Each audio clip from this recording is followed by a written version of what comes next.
Page 499. I am afraid even to think what I would have had to suffer if I had been in the position of a common convict. The convoy and the transport officers dealt with me and my comrades with cautious politeness. Being a political, I went to hard labor in relative comfort. On the transports, I had quarters separate from the criminal prisoners, and my 36 pounds of baggage was moved about on a cart. I left out the quotation marks around the above paragraph to enable the reader to understand things a little better. After all, quotation marks are always used either for irony or to set something apart, and without quotation marks, the paragraph sounds wild, does it not? It was written by P.F. Yakupovich about the 90s of the last century. His book was recently published as a sermon on that dark and dismal age. We learn from it that even on a barge, the political prisoners had special quarters and a special section set aside for their walks on deck. The same thing appears in Tolstoy's Resurrection, in which, furthermore, an outsider, Prince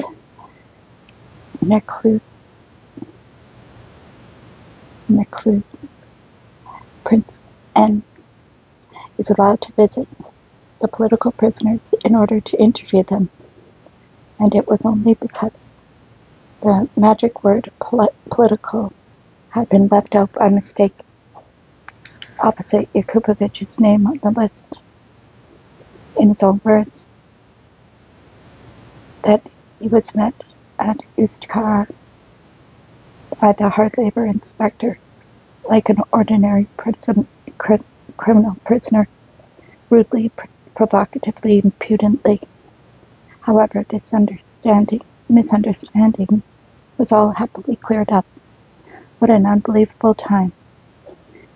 It was almost a crime to mix politicals with criminals. Criminals were teamed up and driven along streets to the station so as to expose them to public disgrace, and politicals could go there in carriages. Volminsky in 1899.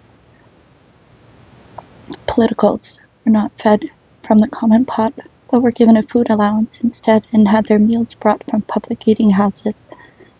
The Bolshevik Volminsky didn't want even the hospital rations because he found the food too coarse. But Butyrki prison superintendent apologized to Olimsky for the jailers having addressed him too familiarly. You see, we seldom get politicals here, and the jailer didn't know any better. Seldom get politicals in the Butyrki. What kind of dream is this? Where are they? The Lubyanka didn't exist as a prison at the time, and neither did Lefortovo.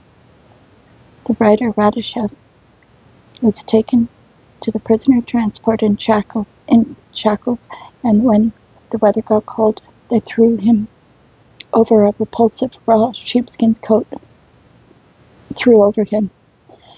which they had taken from a watchman. However, the Empress Catherine immediately issued orders that his shackles be removed and that he be provided with everything he required for his journey. But in November 1927, Anna Skripnikova was sent on a transport from Butyrki to the Solovetsky Islands in a straw hat and a summer dress. That was what she had been wearing when she was arrested in the summer, and since that time her room had been sealed and no one was willing to give her permission to get her winter things out of it. To draw a distinction between political prisoners and common criminals is the equivalent of showing them respect as equal opponents, of recognizing that people may have views of their own. Thus, a political prisoner is conscious of political freedom even when under arrest. But since the time when we all became counter-revolutionaries, and the socialists failed to retain their status as politicals. Since then, any protest that as a political you ought not to be mixed up with ordinary criminals has resulted only in laughter on the prisoners' part and bewilderment on the part of the jailers. All are criminals here, the jailers reply sincerely. This mingling, this first devastating encounter, takes place either in the Black Maria or in the Stolypin car.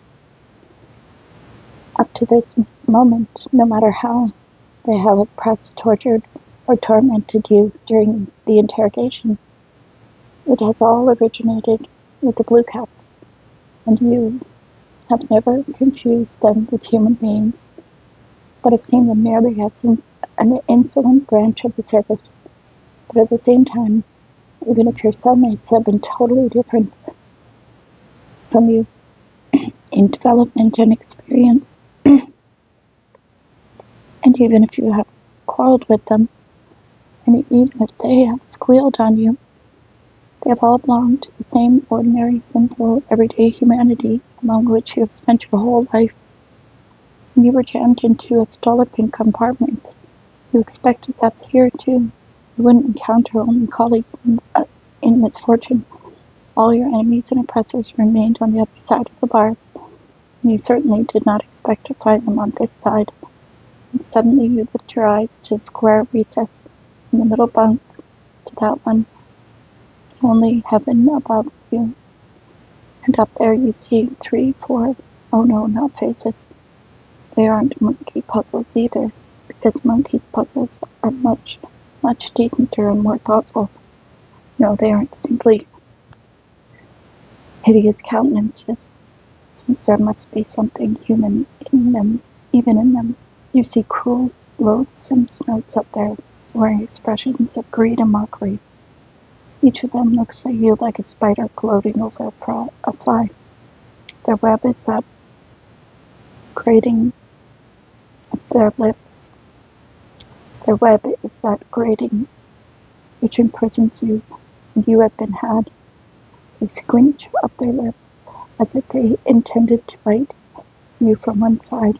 They hiss when they speak, enjoying that hissing more than the vowel and consonant sounds of speech. And the only thing about their speech that resembles Russian language is the endings of verbs and nouns. It is gibberish.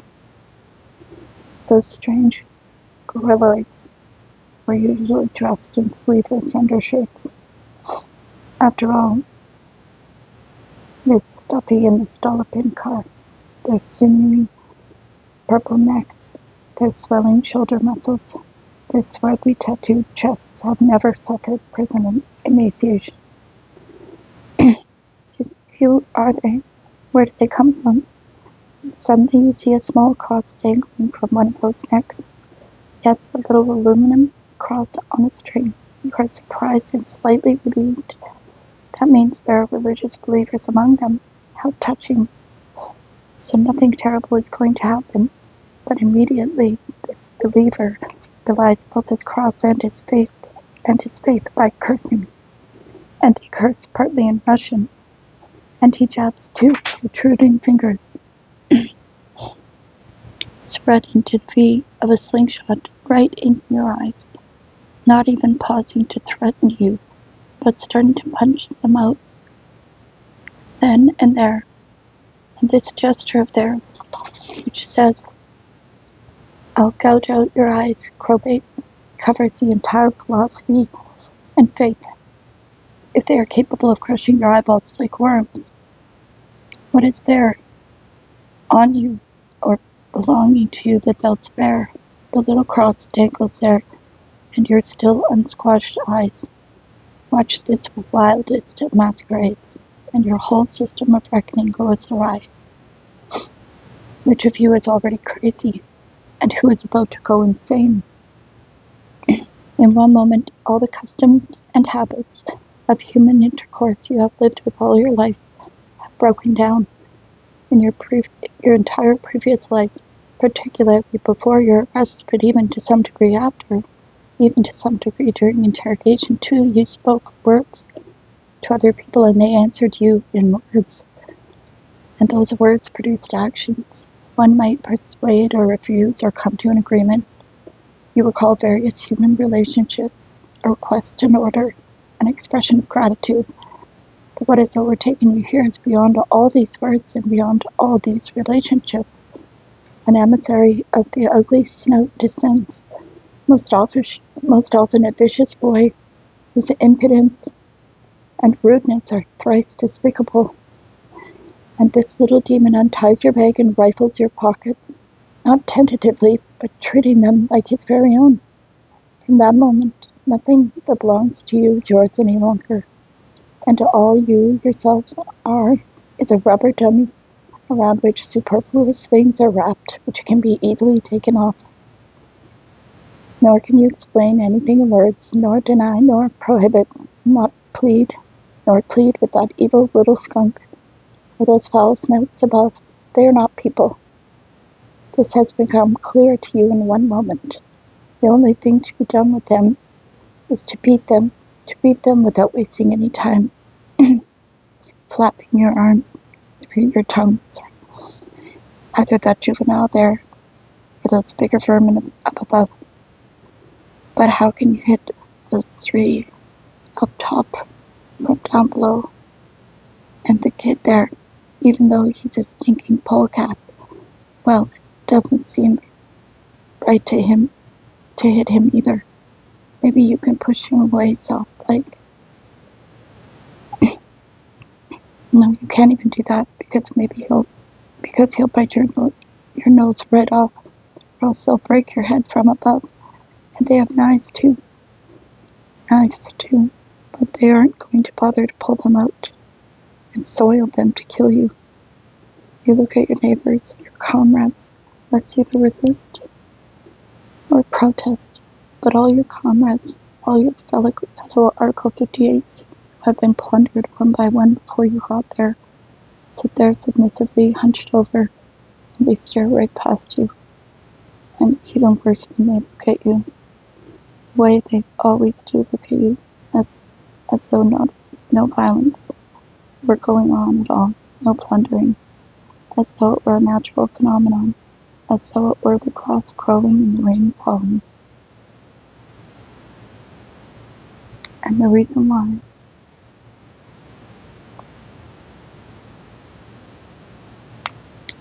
why, gentlemen, comrades, and brothers, is that the proper time was allowed to slip by. You ought to have got hold of yourselves and remember who you were back when Struczynski burned himself alive in the Fiat Castle, and even before that, when you were declared counter-revolutionaries. And so you allowed thieves to take your overcoat and paw through your jacket and snatch your 20 rubles from where it was sewn in, and your bag has already been tossed up and checked out, and everything your sentimental wife collected for your long trip after you were sentenced stays up there, and they throw the bag back down with you, your toothbrush. They've thrown the bag back down to you with your toothbrush. Although not everyone submitted just like that, 99% did in the 30s and 40s. And how could that be? Men, officers, soldiers, frontline soldiers. To strike out boldly, a person has to be ready for that battle, waiting for it, and has to understand its purpose. All these conditions were absent here. A person wholly unfamiliar with the thieves, the Blatnoy milieu, didn't accept this battle, didn't anticipate this battle, and most importantly, failed totally to understand its vital necessity.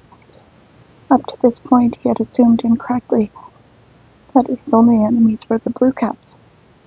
He needed still more education to arrive at the understanding that the tattooed chests were merely the rear ends of the Blue Caps. This was a revelation the Blue Caps never utter aloud. You today, me tomorrow. The new prisoner wanted to consider himself a political, in other words, on the side of the people, while the state was against the people. And at that point he was unexpectedly assaulted from behind and both sides by quick-fingered devils of some kind. and all the categories got mixed up, and clarity was shattered into fragments, and it would take a long time for the prisoner to put two and two together and figure out that this horde of devils were hand in glove with the jailers.